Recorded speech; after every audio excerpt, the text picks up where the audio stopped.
Pour quelle raison cette femme a toujours son enfant attaché à son dos? Un enfant qui a pourtant 3 ans, qui sait marcher, qui sait parler, mais l'enfant est toujours attaché à son dos. Pour quelle raison?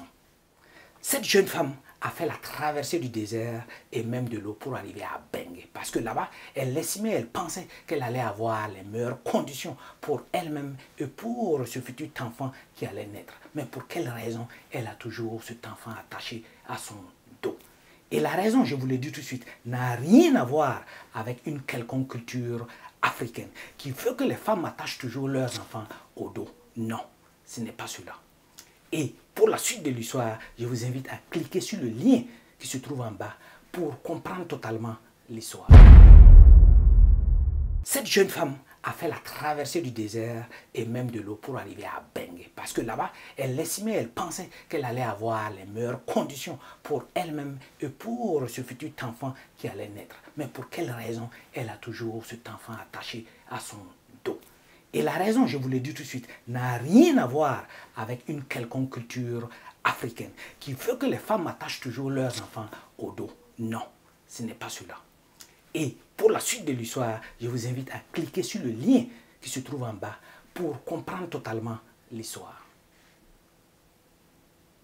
Cette femme, comme on le dit, a fait la traversée du désert et même de l'eau et elle est arrivée à Bengue. Et déjà à Bengue, elle s'est retrouvée dans un centre d'accueil. C'est le premier centre auquel on accueille les personnes qui viennent d'arriver. Et c'est de là-bas qu'elle devait faire ces différentes procédures pour trouver ses docs et même ces différents trucs.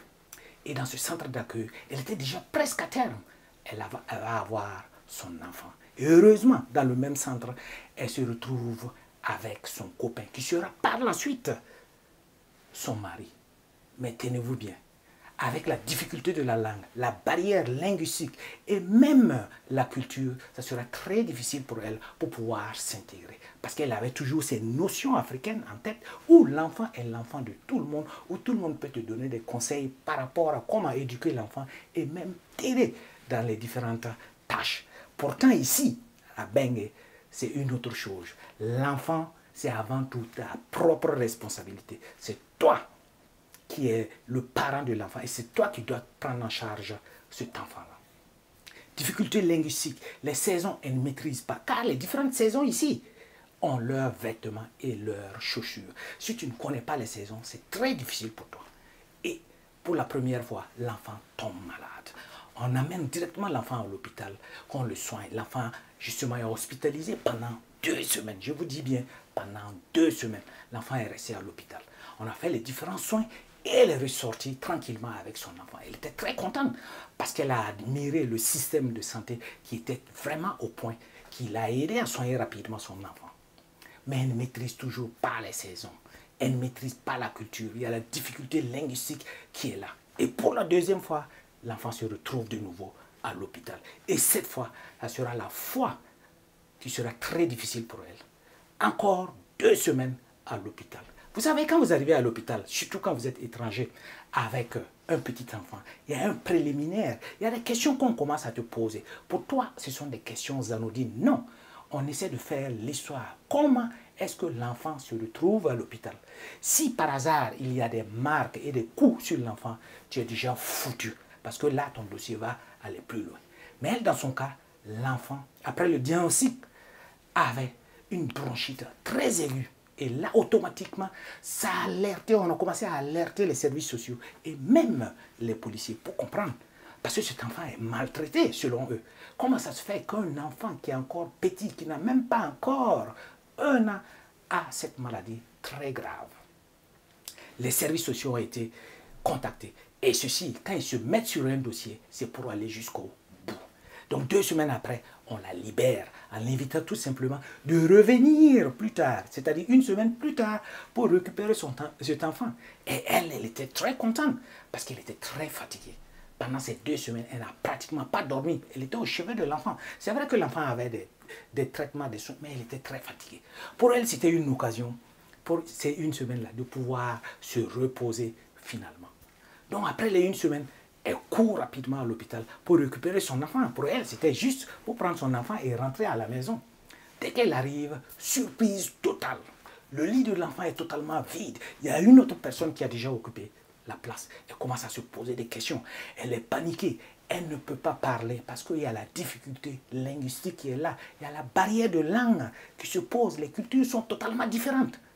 Ah, ça c'est un gros problème qui est là. Et c'est là, plus tard, qu'on l'amène dans un bureau pour lui donner les différentes explications. Et déjà, tout avait été déjà orchestré. On l'a fait attendre pendant 2 heures de temps. Et pendant ces 2 heures, elle attendait pour comprendre ce qui se passait. C'est là qu'un médiateur qui parle sa langue rentre justement dans le bureau. Et maintenant, on peut commencer à lui expliquer ce qui est en train de se passer. Donc, pour des raisons justement qui font qu'elle n'a pas pu prendre en charge très bien cet enfant-là. Donc, cet enfant a été récupéré. On a pris l'enfant, les services sociaux ont pris l'enfant et l'enfant a été transféré dans un autre centre, c'est-à-dire un centre pour enfants, pour mineurs. Et l'enfant est là-bas. Et elle a la difficulté linguistique. Elle ne parle pas. On lui a expliqué toutes les situations. Mais comment faire pour récupérer cet enfant? Comment elle va faire pour pouvoir récupérer cet enfant? Parce que déjà sur le territoire, elle n'a pas une position totalement régulière. Ça, c'est un. Et deuxièmement, elle ne parle pas la langue. Troisièmement, elle n'a pas les moyens pour se permettre un avocat, pour la défendre et pour prendre cet enfant. Donc, elle est dans une impasse. Elle est en train de crier, elle est en train de pleurer. Elle demande de l'aide. Qu'est-ce qu'elle doit faire pour récupérer son enfant? Et déjà, en ce moment précis, l'enfant est déjà parti. Elle est sortie pour expliquer son histoire, pour que d'autres jeunes filles ne tombent pas dans le même cas qu'elle. Elle ne sait pas comment retrouver son enfant, car les traces de l'enfant, c'est déjà fini totalement. Elle ne sait plus quoi faire. Donc, elle demande des conseils. Qu'est-ce qu'elle doit faire? Comment elle doit se comporter pour que cet enfant lui revienne de nouveau? Ça, c'est une grande leçon de vie pour les jeunes filles qui arrivent ici. Prenez soin de vos enfants. Tenez-les très bien, comme si c'était des enfants que vous avez eus en Afrique. En Afrique, vous n'allez pas vous amuser avec les enfants comme vous êtes en train de le faire ici. Prenez bien soin de vos enfants, couvrez-les bien, donnez-les leur traitement. Allez toujours à l'hôpital pour savoir ce que vous devez faire par rapport à votre enfant. À la prochaine.